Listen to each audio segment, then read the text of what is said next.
Всем привет, дорогие друзья! Сегодня готовлю немецкие картофельные кнедли. Нежные, ароматные и очень домашние. Готовятся из двух видов картофеля, вареного и сырого, благодаря чему получаются упругими снаружи и мягкими внутри. Без муки, без лишних ингредиентов, только картошка, яйцо и немного крахмала. Такие кнедли подают с подливкой, мясом или просто со сливочным маслом. Невероятно вкусно и сытно.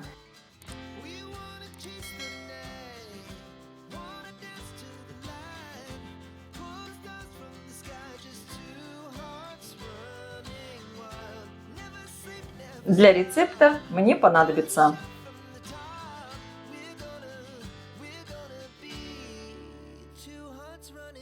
я использую отварной картофель в мундире. Я его заранее отварила, почистила и уже охладила. И здесь у меня сырой картофель. Берем в равных пропорциях. Здесь у меня 500 грамм отварного и 500 грамм сырого картофеля.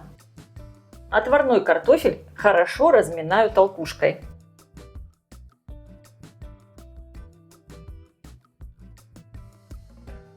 Ну и оставляю пюре пока постоять. И теперь сырой картофель я буду натирать вот на такой очень мелкой терке. Должна получиться прям такая кашица. Делаем как на деруны. Другая терка здесь не подходит, иначе кнедли просто развалятся в кипятке.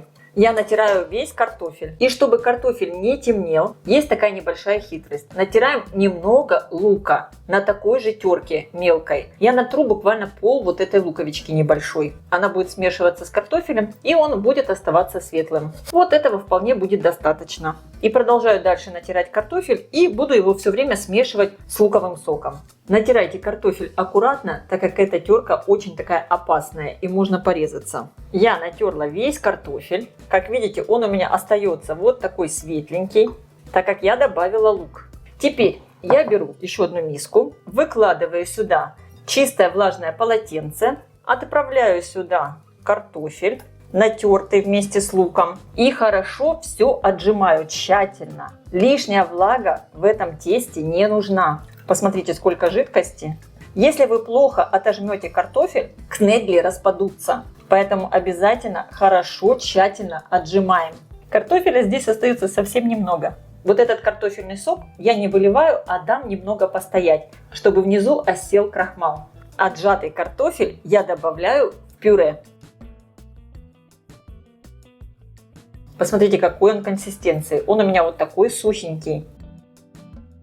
Также я добавляю 2 яйца, примерно 1 чайную ложку соли и щепотку мускатного ореха. Картофельный сок сливаю. Здесь на дне образовался картофельный крахмал. Я его добавляю в тесто. Если крахмала мало, надо добавить еще. У меня картофель получился такой не сильно крахмальный, поэтому я добавляю дополнительно еще крахмал. Не сразу весь, а постепенно. Посмотрю по консистенции. И хорошо вымешиваю мое картофельное тесто. Иногда, в зависимости от картофеля, сюда можно добавить еще ложку муки, если картофель получается слишком водянистый. Я добавлю в мое тесто весь оставшийся крахмал. Здесь у меня было 50 граммов. И теперь я покажу, как можно проверить консистенцию теста. И надо ли сюда добавлять еще, допустим, муку. Но обычно муку я не очень хочу добавлять в эти кнедли, тогда они получаются очень нежные. Смотрите, я скатала шарик, и он у меня не растекается, не расползается. Консистенция теста хорошая. Вот таким оно должно быть. Сейчас все накрываю пленкой и отправлю это тесто минут на 30 в холодильник. Тогда оно будет очень хорошо себя вести при варке. Так, у меня уже здесь вовсю кипит вода. Сейчас буду варить кнедли. Посмотрите, тесто постояло, оно стало еще более таким плотненьким.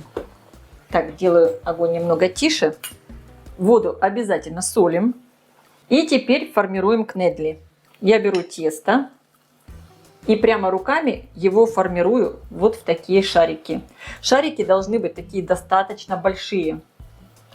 Тесто вообще не прилипает к рукам. Видите, какое оно получается хорошее.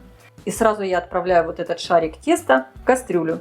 Вообще в Германии вот эти кнедли готовят очень большими. Размер как теннисный мяч. Я делаю чуть-чуть поменьше. Так они будут быстрее вариться. Формирую следующий и забрасываю. Можно его опускать на ложке, чтобы не ошпариться.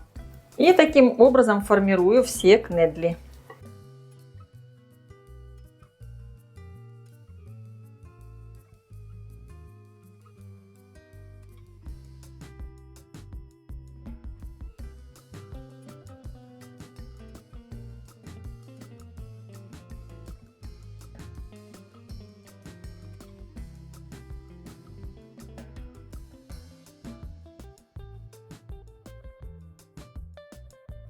После того, как кнедли всплывут, варим их примерно 15-20 минут.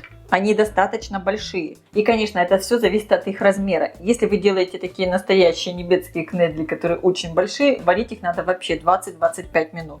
И не допускайте слишком бурного кипения. Если вода будет слишком сильно кипеть, кнедли могут развалиться. Поэтому кипение такое среднее. Какие красавчики. Кстати, по составу теста вот эти клёцки, кнедли немецкие, очень напоминают литовские цепелины.